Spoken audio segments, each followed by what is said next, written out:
ಪರಿಶುದ್ಧವಾದ ನಾಮಕ್ಕೆ ಸ್ತೋತ್ರ ಉಂಟಾಗಲಿ. ತಿರುಗಿನೊಂದು ಆವೃತ್ತಿ ನಿಮ್ಮನ್ನು ನೋಡುವುದರಲ್ಲಿ ನಾನು ಬಹಳ ಸಂತೋಷವುಳ್ಳವನಾಗಿದ್ದೇನೆ. ದೇವರು ನಿಮ್ಮನ್ನು ಧಾರಾಳವಾಗಿ ಆಶೀರ್ವಾದ ಮಾಡಲಿ. ಈ ದಿನ ಕೂಡ ಒಂದು ಆತ್ಮೀಕ ಸಂದೇಶವನ್ನು ನಾವು ಧ್ಯಾನಿಸೋಣ. ದೇವರನ್ನು ಸನ್ಮಾನಿಸಿರಿ. ಅದಕ್ಕೆ ಆಧಾರವಾಗಿ ಒಂದು ವಾಕ್ಯ ಭಾಗವನ್ನು ಓದಿಕೊಳ್ಳೋಣ. 1 ಸಾಮುವೇಲನ ಪುಸ್ತಕ 2ನೇ ಅಧ್ಯಾಯ 30ನೇ ವಾಕ್ಯ.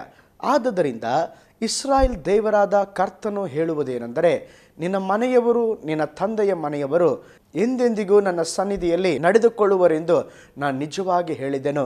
ಆದರೆ ಈಗ ಕರ್ತನು ಹೇಳುವುದೇನೆಂದರೆ, ನನಗೆ ಅದು ದೂರವಾಗಿರಲಿ. ಯಾಕೆಂದರೆ ನನ್ನನ್ನು ಸನ್ಮಾನಿಸುವವರನ್ನು ನಾನು ಸನ್ಮಾನಿಸುವೆನು, ನನ್ನನ್ನು ತಿರಸ್ಕರಿಸುವವರನ್ನು ನಾನು ತಿರಸ್ಕರಿಸುವೆನು. ಇಲ್ಲಿ ದೇವರು ಹೇಳುತ್ತಾದರೆ, ನನ್ನನ್ನು ಸನ್ಮಾನಿಸುವವರನ್ನು ನಾನು ಸನ್ಮಾನಿಸುವೆನು, ನನ್ನನ್ನು ತಿರಸ್ಕರಿಸುವವರನ್ನು ನಾನು ತಿರಸ್ಕರಿಸುವೆನು. ಹೌದು ಪ್ರಿಯ ದೇವ ಮಗುವೆ, ದೇವರನ್ನು ಯಾರು ಸನ್ಮಾನಿಸುತ್ತಾರೋ ಅವರನ್ನು ದೇವರು ಸನ್ಮಾನಿಸುವನು. ದೇವರ ವಿಷಯದಲ್ಲಿ ಕೆಲವೊಂದು ನಿಯಮಗಳಿದೆ. ಆತನ ಬಳಿಯಲ್ಲಿ ನೀನು ಬರುವಾಗ ನಿನ್ನ ಬಳಿ ದೇವರು ಬರುವನು. ಅದಕ್ಕೆ ಯಾಕೋಬನ ಪತ್ರಿಕೆ 4ನೇ ಅಧ್ಯಾಯ 8ನೇ ವಾಕ್ಯ ಹೇಳುತ್ತದೆ, ದೇವರ ಸಮೀಪಕ್ಕೆ ಬನ್ನಿರಿ, ಆಗ ಆತನು ನಿಮ್ಮ ಸಮೀಪಕ್ಕೆ ಬರುವನು. ದೇವರನ್ನು ನೀನು ಗೌರವಿಸುವುದಾದರೆ ಆತನು ನಿನಗೆ ಗೌರವವನ್ನು ತರುತ್ತಾನೆ. ನೀನು ಕರ್ತನ ನಾಮವನ್ನು ಮೇಲಕ್ಕೆ ಎತ್ತಿದರೆ ದೇವರು ನಿನ್ನನ್ನು ಮೇಲಕ್ಕೆ ಎತ್ತುತ್ತಾನೆ. ನೀನು ದೇವರ ಬಳಿ ಓಡಿ ಬರುವಾಗ ಆತನು ನಿನ್ನ ಬಳಿಯಲ್ಲಿ ಓಡಿ ಬರುತ್ತಾನೆ. ಮಲಾಕಿ 3ನೇ ಅಧ್ಯಾಯ 7ನೇ ವಾಕ್ಯ ಹೇಳುತ್ತದೆ, ನನ್ನ ಕಡೆಗೆ ಪುನಃ ತಿರುಗಿರಿ, ಆಗ ನಾನು ನಿಮ್ಮ ಕಡೆಗೆ ಪುನಃ ತಿರುಗುವೆನು. ಹೌದು, ನೀವು ದೇವರ ಕಡೆಗೆ ತಿರುಗುವಾಗ ಆತನು ನಿಮ್ಮ ಕಡೆಗೆ ತಿರುಗುವನು. ಅದಕ್ಕೆ ಸುಂದರವಾದ ಒಂದು ಘಟನೆ ಲೂಕನ ಬರೆದ ಸುವಾರ್ತೆ 15ನೇ ಅಧ್ಯಾಯ 20ನೇ ವಾಕ್ಯದಲ್ಲಿ ನೋಡ್ತವೆ. ತಪ್ಪಿ ಹೋದ ಮಗನು ತಂದೆ ಕಡೆ ಓಡಿ ಬರುವಾಗ ತಂದೆ ಕೂಡ ಮಗನ ಬಳಿಯಲ್ಲಿ ಓಡಿ ಬಂದನು. ಹೌದು ಪ್ರಿಯ ದೇವ ಜನರೇ, ನಾವು ದೇವರ ವಿಷಯದಲ್ಲಿ ಕೆಲವು ನಿಯಮಗಳಿದೆ. ನಾವು ದೇವರ ಬಳಿಯಲ್ಲಿ ಬರುವಾಗ ದೇವರು ನಮ್ಮ ಬಳಿಯಲ್ಲಿ ಬರುತ್ತಾನೆ. ಯೋಹಾನ ಬರೆದ ಸುವಾರ್ತೆ 17ನೇ ಅಧ್ಯಾಯ 4ನೇ ವಾಕ್ಯ ಹೇಳುತ್ತದೆ, ತಂದೆಯೇ, ನಿನ್ನನ್ನು ಮಹಿಮೆ ಪಡಿಸಿದ್ದೇನೆ, ಈಗ ನನ್ನನ್ನು ಮಹಿಮೆ ಪಡಿಸು. ಹಾಗಾದರೆ 1 ಸಾಮುವೇಲ 2ನೇ ಅಧ್ಯಾಯ 30ನೇ ವಾಕ್ಯದ ಪ್ರಕಾರ ಇವತ್ತು ನಮಗೆ ಆ ಪದವೇ ಒಂದು ಮುಖ್ಯವಾದ ಪದ. ನನ್ನನ್ನು ಸನ್ಮಾನಿಸುವವರನ್ನು ನಾನು ಸನ್ಮಾನಿಸುವೆನು, ನನ್ನನ್ನು ಸನ್ಮಾನಿಸುವವರನ್ನು ನಾನು ಸನ್ಮಾನಿಸುವೆನು. ಇದು ದೇವರು ಏಲಿಯ ಮಕ್ಕಳಿಗೆ ದೇವರು ಹೇಳಿದಂಥ ಮಾತು. ಈ ಏಲಿಯ ಮಕ್ಕಳು ದೇವರಲ್ಲಿ ಭಯಭಕ್ತಿ ಇರಲಿಲ್ಲ. ದೇವರ ಮಹಿಮೆ ಘನತೆ ಹಾಗೂ ದೇವರಿಗೆ ಕೊಡಬೇಕಾದಂಥ ಘನತೆಯನ್ನು ಸರಿಯಾಗಿ ಕೊಡುತ್ತಾ ಇರಲಿಲ್ಲ. ಯಜ್ಞವನ್ನು ಸರಿಯಾಗಿ ಅರ್ಪಿಸುತ್ತಾ ಇರಲಿಲ್ಲ. ಅವರ ಜೀವಿತದಲ್ಲಿ ಎಲ್ಲವೂ ದಂಗೆಗೋರರ ಹಾಗೆ ಅವರು ಎಲ್ಲ ಕಾರ್ಯಗಳನ್ನು ಮಾಡುತ್ತಾ ಇದ್ದರು. ಕೆಲವು ದಿನಗಳು ದೇವರು ಹಾಗೆ ನೋಡಿ ಮೌನವಾಗಿದ್ದರು. ಆದರೆ ಈ ಸಮಯದಲ್ಲಿ ದೇವರು ನೋಡಿ ಮೌನವಾಗಿರಲಿಲ್ಲ. ಈ ಮಾತುಗಳನ್ನು ನುಡಿಯುತ್ತಾದರೆ, ನನ್ನನ್ನು ಸನ್ಮಾನಿಸುವವರನ್ನು ನಾನು ಸನ್ಮಾನಿಸುತ್ತೇನೆ. ನಂತರ ನಾವು ನೋಡುತ್ತೇವೆ, ಏಲಿಯ ಮಕ್ಕಳ ಅವರ ಜೀವಿತವನ್ನು ನೋಡುವಾಗ ಒಂದು ದುರಂತಕ್ಕೆ ಸಾಕ್ಷಿಯಾಗಿ ಅವರು ನಾಶವಾದರೆಂಬುದಾಗಿ ನಾವು ನೋಡುತ್ತೇವೆ. ಹೌದು ಪ್ರಿಯ ವೀಕ್ಷಕರೇ, ನಮ್ಮ ದೇವರು ಮಹಿಮೆಗೆ ಯೋಗ್ಯನು. ಆತನು ಮಹಿಮೆಯನ್ನು ಯಾರಿಗೂ ಬಿಟ್ಟು ಕೊಡುವುದಿಲ್ಲ. ಆದ್ದರಿಂದ ಎಲ್ಲ ಸಮಯದಲ್ಲಿ ನಾವು ದೇವರನ್ನು ಸನ್ಮಾನಿಸುವುದನ್ನು ಕಲಿತುಕೊಳ್ಳಬೇಕು. ವಿಮೋಚನ ಕಾಂಡ 20ನೇ ಅಧ್ಯಾಯ 7ನೇ ವಾಕ್ಯದಲ್ಲಿ ದೇವರು ಹೇಳ್ತಾ ಇದ್ದಾರೆ, ದೇವರ ಹೆಸರನ್ನು ಅಯೋಗ್ಯ ಕಾರ್ಯಕ್ಕಾಗಿ ಎತ್ತಬಾರದು. ನೀನು ದೇವರನ್ನು ಸನ್ಮಾನಿಸುವುದಾದರೆ ಆತನ ಹೆಸರನ್ನು ಅಯೋಗ್ಯ ಕಾರ್ಯಕ್ಕಾಗಿ ನೀನು ಎತ್ತುವುದಿಲ್ಲ. ಮಲಾಕಿ 1ನೇ ಅಧ್ಯಾಯ 6ನೇ ವಾಕ್ಯ ಹೇಳುತ್ತದೆ, ಮಗನು ತಂದೆಗೆ ಮಾನ ಸಲ್ಲಿಸುತ್ತಾನಷ್ಟೇ, ನಾನು ತಂದೆಯಾಗಿರಲು ನನಗೆ ಸಲ್ಲುವ ಮಾನ ಎಲ್ಲಿ? ಧನಿಯಾಗಿರಲು ನನಗೆ ತೋರಿಸುವ ಭಯಭಕ್ತಿ ಎಲ್ಲಿ? ನೋಡಿ, ಇಲ್ಲಿ ದೇವರು ಸನ್ಮಾನವನ್ನು ಕೇಳುತ್ತಾ ಇದ್ದಾರೆ, ಗೌರವವನ್ನು ಕೇಳುತ್ತಾ ಇದ್ದಾರೆ. ಮಗನು ತಂದೆಗೆ ಘನತೆಯನ್ನು ಕೊಡುತ್ತಾನಲ್ಲವ, ಅದೇ ವಿಧದಲ್ಲಿ ನನಗೆಲ್ಲಿ ನೀವು ಘನತೆಯನ್ನು ಕೊಡುತ್ತಾ ಇದ್ದಾರೆ ಎಂಬುದಾಗಿ ದೇವರು ಕೇಳುತ್ತಾ ಇದ್ದಾರೆ. ಹಾಗಾದರೆ ದೇವರ ಅಪೇಕ್ಷೆ ನಾವು ದೇವರನ್ನು ಘನಪಡಿಸಬೇಕು, ನಾವು ದೇವರನ್ನು ಸನ್ಮಾನಿಸಬೇಕು. ನಾವು ದೇವರು ಅದನ್ನು ಕೇಳಿ ಪಡೆದುಕೊಳ್ಳುತ್ತಾ ಇದ್ದಾರೆ. ಆದ್ದರಿಂದ ನಾವು ಎಲ್ಲ ಸಮಯಗಳಲ್ಲಿ ನಾವು ದೇವರನ್ನು ಸನ್ಮಾನಿಸಬೇಕು. ನಾವು ದೇವರಿಗೆ ಸರಿಯಾದ ಗೌರವ ಕೊಡದಿದ್ದರೆ ದೇವರು ನಮ್ಮನ್ನು ತಳ್ಳಿಬಿಡುತ್ತಾನೆ. ನಾವು ದೇವರಿಗೆ ಸರಿಯಾದ ಗೌರವ ಕೊಡದಿದ್ದರೆ ದೇವರು ನಮ್ಮನ್ನು ತಳ್ಳಿಬಿಡುತ್ತಾನೆ. ಕೆಲವು ಸಾರಿ ನಿಮ್ಮ ಕೆಲಸ, ವ್ಯಾಪಾರ, ವಿದ್ಯಾಭ್ಯಾಸ, ಪ್ರತಿಯೊಂದು ಕಾರ್ಯದಲ್ಲಿ ನಾವು ದೇವರಿಗೆ ಘನತೆಯನ್ನು ತೋರಿಸಬೇಕು. ಎಲ್ಲ ಕಾರ್ಯಗಳಲ್ಲಿ ದೇವರನ್ನ ಸನ್ಮಾನಿಸಬೇಕು. ನಿನ್ನ ಹಣದ ವಿಷಯದಲ್ಲಿ, ನಿನ್ನ ಕುಟುಂಬದ ವಿಷಯದಲ್ಲಿ, ನಿನ್ನ ವಿದ್ಯಾಭ್ಯಾಸದ ವಿಷಯದಲ್ಲಿ, ನಿನ್ನ ವ್ಯಾಪಾರದ ವಿಷಯದಲ್ಲಿ, ಎಲ್ಲ ಕಾರ್ಯಗಳಲ್ಲಿ ನೀನು ದೇವರನ್ನ ಸನ್ಮಾನಿಸುವವನಾಗಿರಬೇಕು. ಯೇಸುವಿನ ತಂದೆ ತಾಯಿಗಳು ಯೇಸು ಕ್ರಿಸ್ತನಿಗೆ 12 ವರ್ಷವಾಗಿರುವಾಗ ಯೆರೂಸಲೇಮಿನ ಜಾತ್ರೆಗೆ ಹೋದ್ರು. ನೋಡ್ರಿ, ಜಾತ್ರೆಯಲ್ಲಿ ಯೇಸುವನ್ನ ಮರೆತು ಬಿಟ್ಟರು. ಅವರು ಮರೆತು ಬಿಟ್ಟರಂದ್ರೆ ಮನೆಗೆ ಬರುವವರೆಗೂ ಯೇಸುವಿನ ಕುರಿತು ಪೂರ್ಣವಾಗಿ ಮರೆತು ಬಿಟ್ಟರು. ಮನೆಗೆ ಬಂದು ನೋಡಿದಾಗಲೇ ಅವರಿಗೆ ಅರ್ಥವಾಯಿತು, ಯೇಸು ಕ್ರಿಸ್ತನನ್ನು ನಾವು ಕರೆದುಕೊಂಡು ಬಂದಿಲ್ಲ, ಬಿಟ್ಟು ಬಂದಿದ್ದೇವೆ ಎಂಬುದಾಗಿ ತಿರುಗಿ ಹುಡುಕುವುದಕ್ಕೆ ಯೆರೂಸಲೇಮಿಗೆ ಹೋದರು. ನೋಡಿ, ನಮ್ಮ ಜೀವಿತದಲ್ಲಿ ಕೂಡ ಅನೇಕ ಸಾರಿ ನಮ್ಮ ಎಲ್ಲ ಕಾರ್ಯಗಳಲ್ಲಿ ನಾವು ದೇವರನ್ನು ಮರೆಯುವುದುಂಟು. ಅಗತ್ಯತೆ ಇರುವಾಗ ಮಾತ್ರ ನಾವು ದೇವರನ್ನ ನೆನಪು ಮಾಡಿಕೊಳ್ಳುತ್ತೇವೆ. ಆದರೆ ನಮ್ಮ ಎಲ್ಲ ಸಂದರ್ಭದಲ್ಲಿ ನಾವು ದೇವರನ್ನು ಸನ್ಮಾನಿಸಬೇಕು. ನಾವು ದೇವರನ್ನು ಮರೆತು ಬಿಡಬಾರದು. ನಿಮ್ಮ ಉನ್ನತಿಯು ಅನುಭವದಲ್ಲಿ ದೇವರನ್ನು ಮರೆಯಬೇಡ್ರಿ. ನಿಮ್ಮ ಪ್ರಮೋಷನಿನ ಅನುಭವದಲ್ಲಿ ದೇವರನ್ನು ಮರೆಯಬೇಡ್ರಿ. ನೀವು ಈಗ ಎಲ್ಲ ವಿಧದಲ್ಲಿ ಆಶೀರ್ವದಿಸಲ್ಪಡುತ್ತಾ ಇದ್ದೀರಾ, ದೇವರನ್ನು ಮರೆಯಬೇಡ್ರಿ. ನೋಡಿ, ದೇವರನ್ನು ಯಾರು ಸನ್ಮಾನಿಸುತ್ತಾರೋ ಅವರನ್ನು ದೇವರು ಸನ್ಮಾನಿಸುತ್ತಾನೆ. ಸಾಧು ಸುಂದರ್ ಸಿಂಗ್ ಎಂಬಂಥ ಒಬ್ಬ ಯೌವನಸ್ಥ ಅಥವಾ ದೇವರನ್ನು ಕಂಡುಕೊಂಡಂಥ ಒಬ್ಬ ಭಕ್ತನು, ಆ ಭಕ್ತನು ಯಾವಾಗಲೂ ಸೇವೆಯಲ್ಲಿ ಬಹಳ ದಾಹವುಳ್ಳವನಾಗಿ ಅನೇಕ ಕಡೆಗಳಲ್ಲಿ ಬಹಳ ಕಷ್ಟ ಇರುವಂಥ ಸ್ಥಳಗಳಲ್ಲಿ ಚಳಿ, ಮುಳ್ಳು, ಆ ವಿಧವಾದ ಯಾವ ಕಾರ್ಯವನ್ನು ನೋಡದೆ ಅವರು ಪ್ರಯಾಣ ಮಾಡಿ ಸುವಾರ್ತೆಯನ್ನು ಸಾರುತ್ತಾ ಇದ್ದರು. ಒಂದು ದಿವಸ ಒಂದು ಕಾಡಿನಲ್ಲಿ ಇರುವಾಗ ಅವರಿಗೆ ಬಹಳ ಚಳಿ, ಅದು ಚಳಿಗಾಲದ ಸಮಯ, ಸತ್ತು ಹೋಗುವ ಅನುಭವದಷ್ಟು ಬಹಳ ಚಳಿ. ಏನು ಮಾಡಬೇಕು ಗೊತ್ತಾಗಲಿಲ್ಲ. ಹಾಗೇ ಅವರು ಆ ಚಳಿಯನ್ನು ತಾಳ್ಕೊಳ್ಳಿಕ್ಕೆ ಕಷ್ಟಪಟ್ಟರು. ಹಾಗೆ ಪ್ರಜ್ಞೆ ತಪ್ಪಿ ಬಿದ್ದು ಬಿಟ್ಟರು. ಬೆಳಿಗ್ಗೆ ನೋಡುತ್ತಾ ಇದ್ದಾರೆ, ಅವರ ಶರೀರವೆಲ್ಲ ಒಂದು ಬಿಸಿಯಾಗಿದೆ. ಏನಂತ ನೋಡಿದಾಗ ಅವರ ಪೂರ್ಣ ಶರೀರವನ್ನು ಹೆಬ್ಬಾವು ಸುತ್ತಿಕೊಂಡಿದೆ. ಅವರನ್ನ ಸಾಯಿಸುವುದಕ್ಕಾಗಿ ಹೆಬ್ಬಾವು ಸುತ್ತಿಕೊಂಡಿರಲಿಲ್ಲ. ಸರ್ವಶಕ್ತನಾದ ದೇವರು ಆ ಭಕ್ತನನ್ನು ಮಾನಿಸುವುದಕ್ಕಾಗಿ, ಆ ರಾತ್ರಿ ಚಳಿಯಿಂದ ತಪ್ಪಿಸುವುದಕ್ಕಾಗಿ ಆ ಹೆಬ್ಬಾವಿಗೆ ದೇವರು ಅಪ್ಪನೆ ಕೊಟ್ಟಿದ್ದರು. ನೋಡಿ, ಯಾರು ದೇವರನ್ನು ಸನ್ಮಾನಿಸುತ್ತಾರೋ ದೇವರು ಅವರನ್ನು ಮಾನಿಸುತ್ತಾನೆ. ಸಾಧು ಸುಂದರ್ ಸಿಂಗ್ ದೇವರನ್ನು ಮಾನಿಸಿದ, ದೇವರು ಸಾಧು ಸುಂದರ್ ಸಿಂಗರನ್ನು ಮಾನಿಸಿದರು. ಸತ್ಯವೇದದಲ್ಲಿ ಕೂಡ ನಾವು ನೋಡುತ್ತೇವೆ, ಅನೇಕ ದೇವ ಭಕ್ತರು ದೇವರನ್ನು ಸನ್ಮಾನಿಸಿದ್ದಾರೆ. ಸತ್ಯವೇದದಲ್ಲಿ ಕೂಡ ನಾವು ನೋಡಬಹುದು, ಅನೇಕ ದೇವ ಭಕ್ತರು ದೇವರನ್ನ ಮಾನಿಸಿದ್ದಾರೆ. ಮೊದಲನೇದಾಗಿ ಒಬ್ಬ ಭಕ್ತನ ಕುರಿತಾಗಿ ನಾವು ಧ್ಯಾನಿಸೋಣ, ದಾನಿಯೇಲನ ಕುರಿತಾಗಿ. ದಾನಿಯೇಲನು ಆಜ್ಞೆಯನ್ನು ಸನ್ಮಾನಿಸದೆ ದೇವರನ್ನ ಸನ್ಮಾನಿಸಿದ. ಏನು ಆಜ್ಞೆ? ಪ್ರಾರ್ಥಿಸಬಾರದು. 30 ದಿನಗಳವರೆಗೆ ಯಾರು ಬೇರೆ ದೇವರುಗಳನ್ನು ಪೂಜಿಸಬಾರದು, ಬೇರೆ ದೇವರ ಬಳಿಯಲ್ಲಿ ಪ್ರಾರ್ಥಿಸಬಾರದು. ನೋಡಿ, ಒಂದು ದೊಡ್ಡ ರಾಜನ ಕಟ್ಟಳೆ ಕೊಡಲ್ಪಟ್ಟಿತು.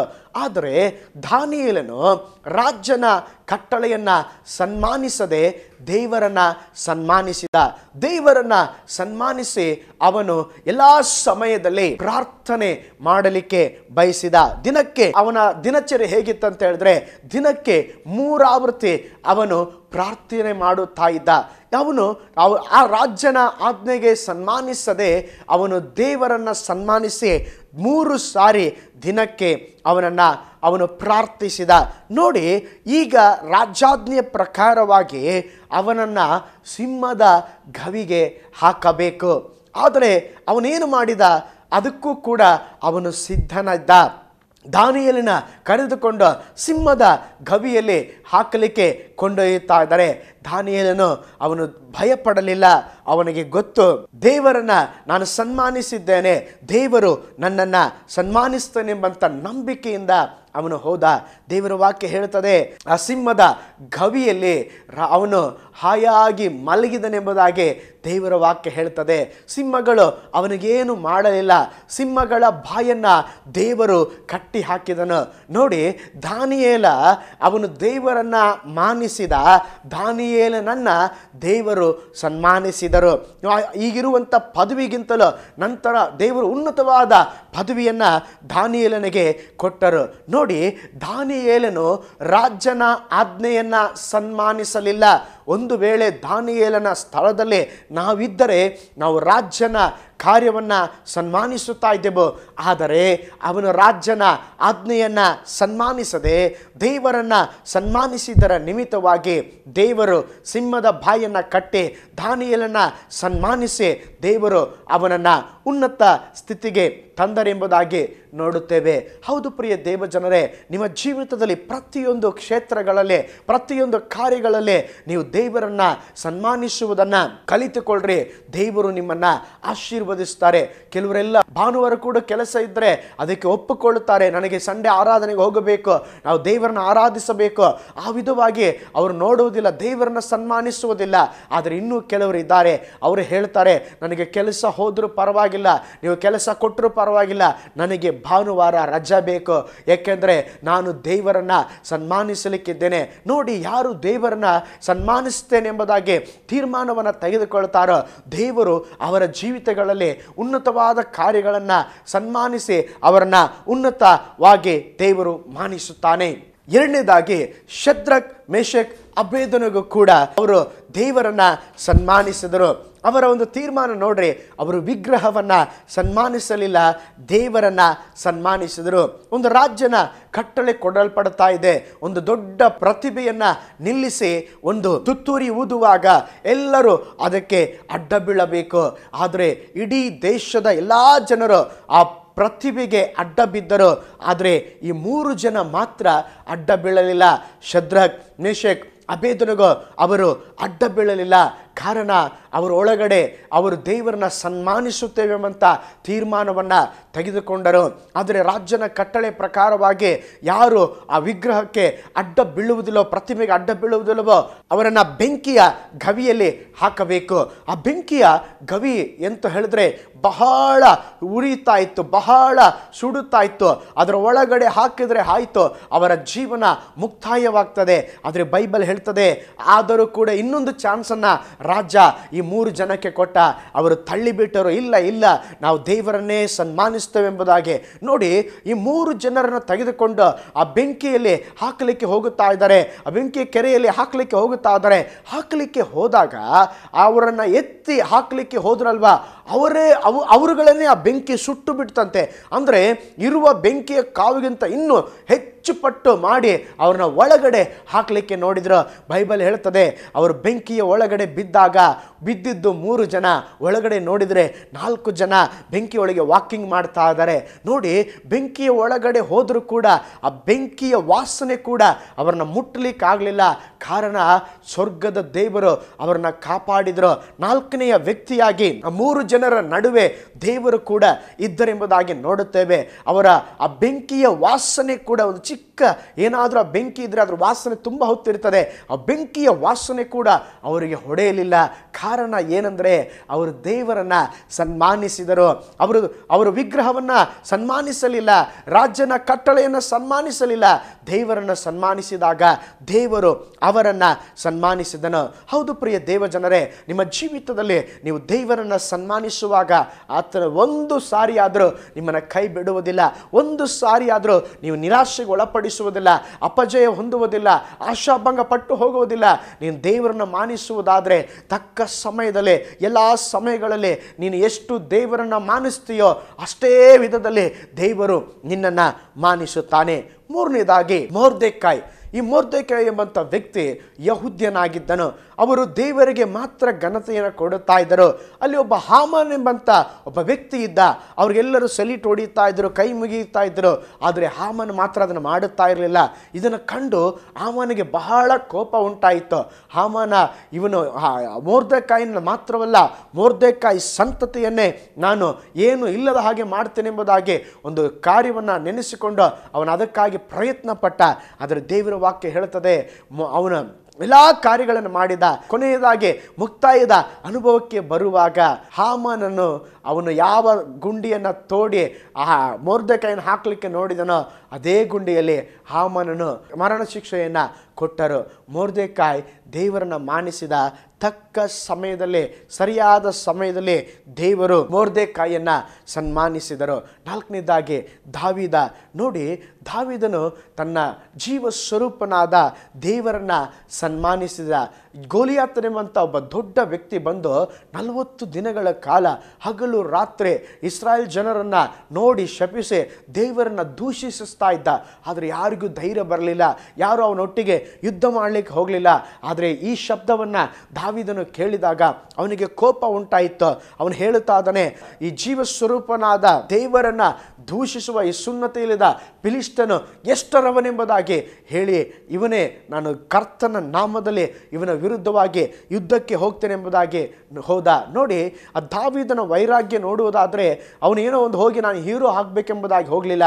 ಅವನು ಫೈಟ್ ಮಾಡಲಿಕ್ಕೆ ಹೋದಂಥ ಗೋಲಿಯಾತನ ವಿರುದ್ಧವಾಗಿ ಫೈಟ್ ಮಾಡಲಿಕ್ಕೆ ಒಂದೇ ಒಂದು ಕಾರಣ, ಅವನು ದೇವರ ನಾಮವನ್ನು ದೂಷಿಸಿದ್ದಕ್ಕೆ. ನೋಡಿ, ದೇವರ ನಾಮವನ್ನು ದೂಷಿಸೋದಕ್ಕೆ ಅವನಿಗೆ ಸಹಿಸಲಾಗಲಿಲ್ಲ. ಈಗ ದೇವರನ್ನು ನಂಬಿ ಇವನಿರೋದು ಬಹಳ ಕುಳ್ಳ, ಅವನಿರೋದು ಬಹಳ ರಾಕ್ಷಸ ರೀತಿ ಇದ್ದಾನೆ. ಆದರೆ ದೇವರ ವಾಕ್ಯ ಹೇಳುತ್ತದೆ, ದಾವೀದನು ಹೋಗಿ ಆ ಗೋಲಿಯಾತನನ್ನು ಅವನು ಕೊಂದು ಹಾಕಿದ. ಕಾರಣ, ದಾವೀದನೊಂದಿಗೆ ದೇವರಿದ್ದರು. ದಾವೀದ ದೇವರನ್ನು ಸನ್ಮಾನಿಸಿದ. ದೇವರು ದಾವೀದನನ್ನು ಸನ್ಮಾನಿಸಿದರು. ಹೌದು ಪ್ರಿಯ ದೇವ ಜನರೇ, ನಿಮ್ಮ ಜೀವಿತದಲ್ಲಿ ಎಂಥ ಸಮಯದಲ್ಲಾದರೂ ಕೂಡ ನೀವು ದೇವರನ್ನು ಸನ್ಮಾನಿಸುವುದನ್ನು ಕಲಿಯಿರಿ. ನೀವು ದೇವರನ್ನು ಸನ್ಮಾನಿಸುವಾಗ ಆತನು ತಕ್ಕ ಸಮಯದಲ್ಲಿ ನಿಮ್ಮನ್ನು ಮಾನಿಸುತ್ತಾನೆ. ಎಂಥ ಸಂಕಷ್ಟದ ಸಮಯ ಬಂದರೋ, ಎಂಥ ಹಿಂಸೆ ಬಂದರೋ, ಬಡತನ ಬಂದರೋ, ನಿಂದ ಅಪಮಾನಗಳು ನಿಮ್ಮನ್ನು ಸುತ್ತಿಕೊಂಡರೋ, ದೇವರನ್ನು ಸನ್ಮಾನಿಸುವುದನ್ನು ಬಿಟ್ಟು ಬಿಡಬೇಡ್ರಿ. ಎಲ್ಲ ಸಮಯದಲ್ಲಿ ದೇವರನ್ನು ಸನ್ಮಾನಿಸಿರಿ. ಇದರೊಂದಿಗೆ ಯಾರು ದೇವರನ್ನು ಸನ್ಮಾನಿಸಲಿಲ್ಲ ಎಂಬುದಾಗಿ ಜೀವಿತದ ಅವರ ಕುರಿತಾಗಿ ಕೂಡ ನಾವು ಜ್ಞಾನಿಸೋಣ. ಒಂದು ಕಡೆ ನಾವು ನೋಡಿದೆವು, ಯಾರೆಲ್ಲ ದೇವರನ್ನು ಸನ್ಮಾನಿಸಿದರೋ ಅವರನ್ನು ದೇವರು ಸನ್ಮಾನಿಸಿದನು. ಇನ್ನೊಂದು ಭಾಗದಲ್ಲಿ ನಾವು ನೋಡೋಣ, ದೇವರನ್ನು ಸನ್ಮಾನಿಸದವರ ಅಥವಾ ದೇವರನ್ನು ಯಾರು ಸನ್ಮಾನಿಸಲಿಲ್ಲವೋ ಅವರನ್ನು ಕುರಿತಾಗಿ ನಾವು ಜ್ಞಾನಿಸೋಣ. ಮೊದಲನೇದಾಗಿ ವಾಕ್ಯ ಭಾಗ ನಾನು ಹೇಳಿದ ಹಾಗೆ ಏಲಿಯ ಮಕ್ಕಳು ದೇವರನ್ನು ಸನ್ಮಾನಿಸಲಿಲ್ಲ. ಅವರಿಗೆ ಬಂದಂಥ ಫಲಿತಾಂಶ ಏನಂತ ಹೇಳಿದ್ರೆ, ದೇವರು ಆ ದಿವಸ ಪ್ರವಾದನ ರೂಪವಾಗಿ ಹೇಳಿದ್ರು, ಒಂದೇ ದಿನದಲ್ಲಿ ನಿನ್ನ ಮಕ್ಕಳು ಸಾಯುವರೆಂಬುದಾಗಿ. ಅಕಾಲಿಕ ದೇವರ ಮಂಜೂಷದ ಪೆಟ್ಟಿಗೆ ಶತ್ರು ವಶವಾದಾಗ ಅದೇ ದಿನ ಏಲಿಯ 2 ಮಕ್ಕಳು ಮರಣವನ್ನು ಹೊಂದಿದರು. ಹೌದು ಪ್ರಿಯ ದೇವ ಜನರೇ, ಏಲಿಯ ಮಕ್ಕಳು ಅಕಾಲಿಕ ಮರಣವನ್ನು ಹೊಂದಿದರು. 1 ಸಾಮುವೇಲ 4:11 ಅದು ಹೇಳಲ್ಪಟ್ಟಿದೆ. ಎರಡನೇದಾಗಿ ಈ ಲೂಸಿಫರ್ ಎನ್ನುವವನು ದೇವರ ಆರಾಧನೆಯ ನಾಯಕನಾಗಿದ್ದ. ಅವನು ದೇವರ ದೂತನಾಗಿದ್ದ. ಆದರೆ ಅವನು ದೇವರನ್ನು ಸನ್ಮಾನಿಸಲಿಲ್ಲ, ದೇವರಿಗೆ ಗೌರವವನ್ನು ಕೊಡಲಿಲ್ಲ. ತಾನು ಗರ್ವದಿಂದ ಹೆಮ್ಮೆ ಪಟ್ಟ ಕಾರಣವಾಗಿ ದೇವರು ಅವನನ್ನು ಪರಲೋಕದಿಂದ ತಳ್ಳಿಬಿಟ್ಟರು. ಅವನು ದೇವರನ್ನು ಸನ್ಮಾನಿಸಲಿಲ್ಲ, ದೇವರು ಅವನನ್ನು ತಳ್ಳಿಬಿಟ್ಟರು. ಮೂರನೇದಾಗಿ ನೆಬೂಕದ್ನೆಚ್ಚರ್.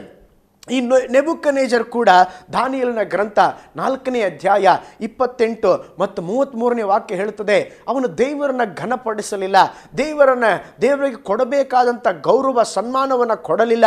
ದೇವರ ವಾಕ್ಯ ಹೇಳುತ್ತದೆ, ಅವನು 7 ವರ್ಷಗಳು ದನದಂತೆ ಹುಲ್ಲನ್ನು ತಿನ್ನುತ್ತಿದ್ದನು. ಅವನ ಕೂದಲುಗಳು ಹದ್ದುಗಳ ಗರಿಯಂತೆ, ಅವನ ಉಗುರುಗಳು ಹಕ್ಕಿಯ ಉಗುರುಗಳ ಹಾಗೆ. ಯಾರು? ನೆಬೂಕದ್ನೆಚ್ಚರ್ ಒಬ್ಬ ಅರಸನಾಗಿದ್ದ. ನೋಡಿ, ಅವನು ದೇವರನ್ನು ಸನ್ಮಾನಿಸಲಿಲ್ಲ, ದೇವರು ಎಂಥ ಶಿಕ್ಷೆಯನ್ನು ಕೊಟ್ಟರು. ನಾಲ್ಕನೇದಾಗಿ ಹೊಸ ಒಡಂಬಡಿಕೆಯಲ್ಲಿ ನೋಡ್ತೇವೆ, ಹೇರೋದನು ಅಪೊಸ್ತಲ ಕೃತ್ಯಗಳು 12ನೇ ಅಧ್ಯಾಯ 21ರಿಂದ 23 ನಾವು ನೋಡುವಾಗ ದೇವರಿಗೆ ಘನತೆಯನ್ನು ಸಲ್ಲಿಸಲಿಲ್ಲ. ಎಲ್ಲರೂ ಹೇಳಿದ್ರು, ಹೇರೋದ ದೇವರ ಥರ ಮಾತಾಡ್ತಾ ಇದ್ದಾನೆ, ಅವನು ದೇವರೇ ಎಂಬುದಾಗಿ ಹೇಳಿದಾಗ ಅವನು ಅದರ ಮಹಿಮೆಯನ್ನು ತಾನೇ ಹೊಂದಿಕೊಂಡ. ದೇವರ ವಾಕ್ಯ ಹೇಳುತ್ತದೆ, ಹುಳ ಬಿದ್ದು ತಕ್ಷಣವೇ ಹೇರೋದನನ್ನು ದೇವರು ಹೊಡೆದರು, ಹುಳ ಬಿದ್ದು ಸತ್ತು ಹೋದ. ಹೌದು ಪ್ರಿಯ ದೇವ ಜನರೇ, ಒಂದು ಕಡೆ ದೇವರನ್ನು ಸನ್ಮಾನಿಸಿದವರು, ಒಂದು ಕಡೆ ದೇವರನ್ನು ಸನ್ಮಾನಿಸಿದವರು ಉನ್ನತಿಗೆ ಬಂದರು. ಯಾರು ದೇವರನ್ನು ಸನ್ಮಾನಿಸಲಿಲ್ಲವೋ ಅವರು ಅವನತಿಗೆ ಬಂದರು. ಹಾಗಾದರೆ ಆಯ್ಕೆ ನಿಮ್ಮ ಕೈಯಲ್ಲಿದೆ. ಇವತ್ತು ನೀನು ದೇವರನ್ನು ಸನ್ಮಾನಿಸುತ್ತಾ ಇದೆಯಾ ಅಥವಾ ಸನ್ಮಾನಿಸುತ್ತಾ ಇಲ್ಲವಾ? ಹಾಗಾದರೆ ಇದನ್ನು ವೀಕ್ಷಿಸ್ತಾ ಇರುವಾಗ ಒಂದು ತೀರ್ಮಾನವನ್ನು ತೆಗೆದುಕೋ. ದೇವರೇ, ನಾನು ನಿನ್ನನ್ನು ಸನ್ಮಾನಿಸುತ್ತೇನೆ, ನಾನು ನಿನ್ನ ನಾಮವನ್ನು ಘನಪಡಿಸ್ತೇನೆ. ನನ್ನ ಎಲ್ಲ ಕಾರ್ಯಗಳಲ್ಲಿ, ನನ್ನ ಕುಟುಂಬದಲ್ಲಾಗಲಿ, ನನ್ನ ಕೆಲಸದಲ್ಲಾಗಲಿ, ನನ್ನ ಪ್ರತಿಯೊಂದು ವಿಷಯಗಳಲ್ಲಿ ಇನ್ನು ಮುಂದೆ ನಿನ್ನನ್ನು ಸನ್ಮಾನಿಸಲಿಕ್ಕೆ ನನಗೆ ಕೃಪೆಯನ್ನು ಅನುಗ್ರಹಿಸೆಂಬುದಾಗಿ ಪ್ರಾರ್ಥನೆ ಮಾಡ್ರಿ. ದೇವರು ನಿಮಗೆ ಕೃಪೆಯನ್ನು ಅನುಗ್ರಹಿಸ್ತಾರೆ. ಮುಗಿಸುವ ಮುಂಚೆ ಇನ್ನೊಂದು ಮಾತನ್ನು ಹೇಳ್ತಾನೆ, ದೇವರನ್ನು ಸನ್ಮಾನಿಸಿರಿ, ಆತನು ನಿಮ್ಮನ್ನು ಸನ್ಮಾನಿಸುತ್ತಾನೆ. ದೇವರನ್ನು ಸನ್ಮಾನಿಸಿರಿ, ಆತನು ನಿಮ್ಮನ್ನು ಸರಿಯಾದ ಸಮಯದಲ್ಲಿ ಸನ್ಮಾನಿಸುತ್ತಾನೆ. ಕಣ್ಗಳ ಮುಚ್ಚಿ ನಾವು ಪ್ರಾರ್ಥನೆ ಮಾಡೋಣ. ಪರಲೋಕದಲ್ಲಿ ವಾಸ ಮಾಡುವ ನಮ್ಮ ತಂದೆಯಾದ ದೇವರೇ, ಈ ಒಳ್ಳೆಯ ಸಮಯಕ್ಕಾಗಿ ಸ್ತೋತ್ರ. ನನ್ನನ್ನು ಸನ್ಮಾನಿಸುವನ್ನ ನಾನು ಸನ್ಮಾನಿಸ್ತೀನಿ ಎಂಬುದಾಗಿ ಹೇಳಿದ್ದೀರಾ. ಹೌದು ಸ್ವಾಮಿ, ನಿನ್ನ ವಾಕ್ಯದ ಆಧಾರದಲ್ಲಿ ಕಲಿಯುವುದಕ್ಕೆ ನಮಗೆ ಸಹಾಯ ಮಾಡಿದ್ದಕ್ಕಾಗಿ ಸ್ತೋತ್ರ. ಎಲ್ಲ ಸಮಯಗಳಲ್ಲಿ ನಿಮ್ಮನ್ನು ಸನ್ಮಾನಿಸುವಂಥ ಒಂದು ಜೀವನವನ್ನು ನಮಗೆ ಕೊಡ್ರಿ. ಮನುಷ್ಯರನ್ನು ಅಲ್ಲ ದೇವರೇ, ಬೇರೆ ವಿಧವಾದ ಕಟ್ಟಳೆಗಳನ್ನಲ್ಲ, ಎಲ್ಲ ಕಾರ್ಯಗಳಲ್ಲಿ ನಿಮಗೆ ಪ್ರಥಮ ಸ್ಥಾನ ಕೊಟ್ಟು ನಿಮ್ಮನ್ನು ಸನ್ಮಾನಿಸುವಂತೆ ನಮಗೆ ಸಹಾಯ ಮಾಡ್ರಿ ದೇವರೇ. ಆ ವಿಧವಾಗಿ ನಾವು ನಿಮ್ಮನ್ನು ಸನ್ಮಾನಿಸುವುದಕ್ಕೆ ನಮಗೆ ಸಹಾಯ ಮಾಡ್ರಿ. ವೀಕ್ಷಿಸಿದ ಪ್ರತಿಯೊಬ್ಬರನ್ನ ಆಶೀರ್ವದಿಸ್ರಿ. ನಿನ್ನ ಕೃಪೆ ಎಲ್ಲರ ಮೇಲೆ ಇರಲಿ. ಯೇಸುವಿನ ಹೆಸರಿನಲ್ಲಿ ಪ್ರಾರ್ಥಿಸ್ತೇವೆ ನಮ್ಮ ಜೀವವುಳ್ಳ ತಂದೆಯೇ, ಆಮೇನ್. Price the lord. ದೇವರು ನಿಮ್ಮನ್ನು ಧಾರಾಳವಾಗಿ ಆಶೀರ್ವಾದ ಮಾಡಲಿ. God bless you.